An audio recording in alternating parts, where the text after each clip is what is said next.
Whether you are watching live or archived, we need your help to keep fun going. You can subscribe to First Updates now on Twitch, give bits, or make a donation. If you're watching on YouTube, there's a link in the description on how you can help fun. I can introduce REV. So REV is like it's the new system that everybody's starting to use. It's the new Hot Wheels, exactly.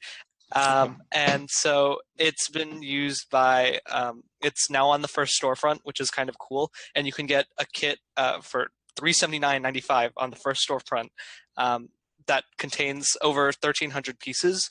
And that's kind of cool.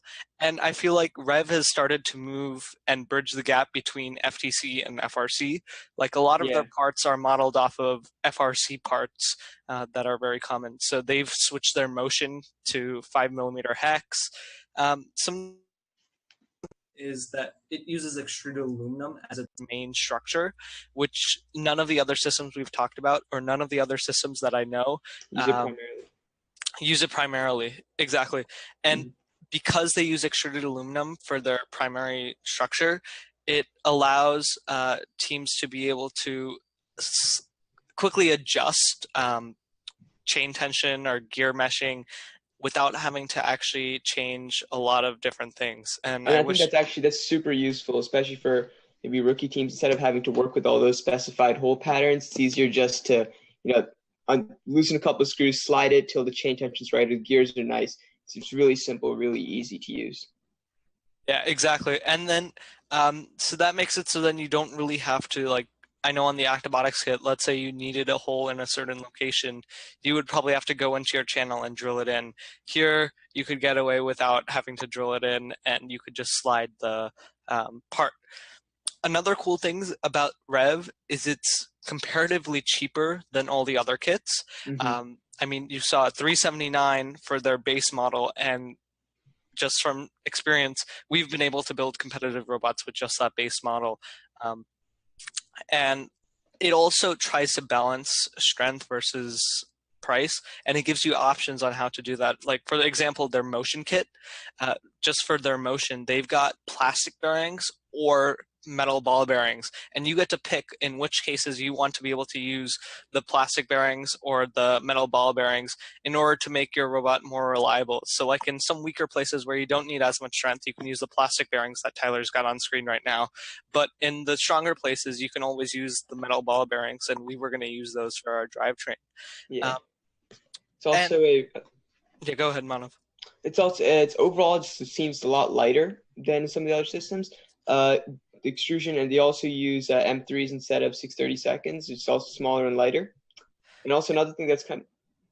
By default, they use lock nuts. Yeah. And I go to competitions and I see a lot of teams using those Tetrix cap nuts. And cap nuts, while they're great, they can also come loose very easily unless you use Loctite. And so having lock nuts as a primary part of your kit, I think, should be standardized across all kits, not just REV. And I wish more companies would be able to make lock nuts their standard type of nut, because they're really great. Yeah. So I think probably one of the coolest things about REV is how much resources they have for getting started with their system. They have a bunch of building guides and just general PDFs to teach rookie teams how to use their products and use them properly. And when REV is used properly, it can make some really great robots. And as you can see on the screen with Tyler, there's so much customizability. You get to pick how you want your robot to be with the motion, and with everything else, it's not very predefined. It's more free flow than a lot of the other systems. And if you don't know, we are in First Global, which is the competition that we're right now participating in. All teams are using REV only. So all teams get a box just full of REV, and that's all they can use. And it's kind of cool to see how much you can actually do with REV, because we're able to make a robot just as complicated as our relic recovery robot out of just REV. And I think that it's amazing how much you can do with the building system. Some of the things that are kind of cool is that they offer pre-cut lengths of the extrusion. And So these pre-cut lengths are available on the structure page, and they allow rookie teams to be able to build robots. And later on, if Tyler, you can throw that up, we've got a video that I threw in there that has a robot that's made solely with the pre-cut lengths of REV that is very competitive for the first global game. And but one of the problems with having extruded aluminum is that it can slide, and it's very hard to square things up. Mhm. So unless you're very precise, your beams might look like this or like this. And so it's very important to make sure that it's squared up. Another thing that we recommend is cutting the pieces of extrusion. So for rookie teams, this may be hard, but it allows for more customizability. We found that when you're able to cut it, your ideas are able to flow. So Tyler's right now putting a video up of, he's about to put it up, of just the REV system being used without any cutting. And you can clearly see that we were able to build a competitive robot for the first global game just using pre-cut REV pieces and stuff that comes in the kit. So it's very viable for rookie teams to use. Yeah, I'll just throw a little plug because why not?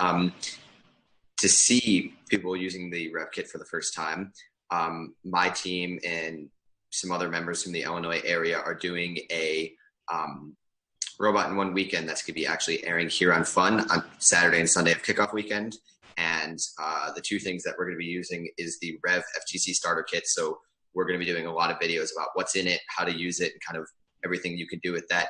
And then we've got some other pieces and parts from Andy Mark, specifically their M3 like extrusion / channel system. That's pretty interesting. So I have never actually fully used the whole the full REV kit, but I'll be doing an unboxing video hopefully in a week or so once I get that kit. So you guys will get a real like firsthand look into what's in that kit. And I'm pretty excited because it seems like a great, as people have been mentioning, all around kind of awesome across the board setup. I think that's my brother. I'm the main driver usually, but I was out of town when we shot this, so I didn't actually get to drive this one. But it's actually a lot. So that actually leads right into our motors. The motors that REV use, which are actually used on that robot, they're very, very powerful and very, very efficient. Like I know Andy Mark released their new Orbital 20 motors, and everybody loves using those on their drivetrain. But I was very, very surprised when I tried out the REV motors that aren't an Orbital gearbox, but they're still very powerful and very fast. And we were able to make a drivetrain that was just flying around the field for First Global. And I don't see a reason why not to use these. And also, to just give a big shout out to REV. Most people are using their kit, so their motors come with the, I have no idea what the connection's name is, but that white connector that plugs right into the expansion hub. So if you guys want some real easy cable conversions, actually, there's some real easy wiring with no cable conversions, use the REV motors. And I guess, as Sean said, that they are great to use. So.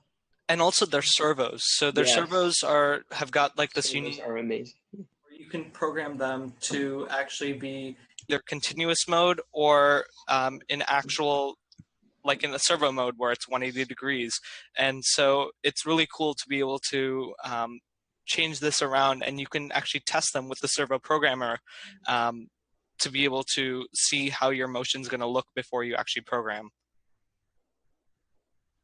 Yeah, totally. Yeah. So are there any drawbacks to this system? Yeah, so with the system, some of the connections can be, and like we use this for First Global, and one of the things that we found was that the extrusion can sometimes bend, and so can the brackets. So a lot of the ones that we're going to be having now that we have the 42-pound weight limit, it can be harder to build something strong because the brackets tend to bend. So you really have to beef it up with extra bracing. And another thing we found that's really hard to do, especially for a rookie team, would be to square things up. So I know on our lift, we had 2 pieces of rev going straight up and beams going across, and those beams were just wobbling up and down. And that made it really hard to make it look nice, but it was very reliable. I mean, overall, I would recommend Rev to any rookie team that's aware that it's going to be a little bit more involved in you get to pick what you want, not it's just given to you. Mm-hmm. I will say, and this is one of the things you put in the doc, that I think that the linear slide system is really hard to use. My team over the last 2 seasons has tried so many different ways with so many different like uses of lubricant and everything to make a awesome, well-working rev linear slide system, and we just haven't yet. I need to figure that out in the next few days or next few weeks, but I think that's probably one of the harder things for a rookie team to figure out. I know that there's teams that have been super successful with rev linear slides, so don't take my failure as everyone's going to be bad with them, but that's just one guy's opinion. And we do have one of the teams who was really, really great with rev linear slides in the call. So, Josh, you feel free to chime in. Yeah, we did use them on our relic arm, and what was nice about them is how you can slide the screws through the channel, and that made we were able to mount it directly to an active-otics channel, which was really nice without any issues. And I would say an issue that we did have was the lift kit that we had didn't work super well with the size constraint that we had. So we had to use just 2 sets of those black inserts for each of the sliders. So it wobbled around a little bit more, but it didn't end up being that big of an issue. It was I would definitely recommend it for any kind of lift system. So one of the things that normal teams haven't gotten a chance to play around with yet is Rev actually is releasing a version 2 of the linear slide kit. And we actually got a chance to look and play around with them because they were a part of the first global kit. And I will say that these new linear slides that they've released are less pieces. So they're all like on the sides, you don't have 3 different pieces. It's all just one piece. And that makes it a lot easier with a lot less variables. And I know getting it up and running was a lot quicker for me on this version 2 kit than it was on the version 1 kit. And Greg says that it's going to be dropping on the site on Friday. Oh, bunch of new products on Friday. Yep. So be sure to check that out. Greg already was leaking some gears that Rev is going to be putting out. I forgot. I think they were aluminum gears. Am I correct? Mm-hmm. Yeah. Yeah. So, I mean, I really like where Rev is going. They're really moving into a great space, and it's very easy to get started with them. Yeah, another thing I really like about Rev is that in addition to by itself being a good system, it's also really nice and easy to blend with other systems, especially if you want to do like lots of custom. Then Rev is like a great system to sort of build as a support around the rest of like a custom robot. That's like most of what we did this past season. So it's good. It's great for that. So yeah, with Rev, since it's extruded aluminum, anything with holes you can attach to the Rev system. And so I know ViperBot's Hydra, their entire frame is built with Rev, and then they also use a CNC machine to CNC wood in order to make their side panels and all the nice stuff like that.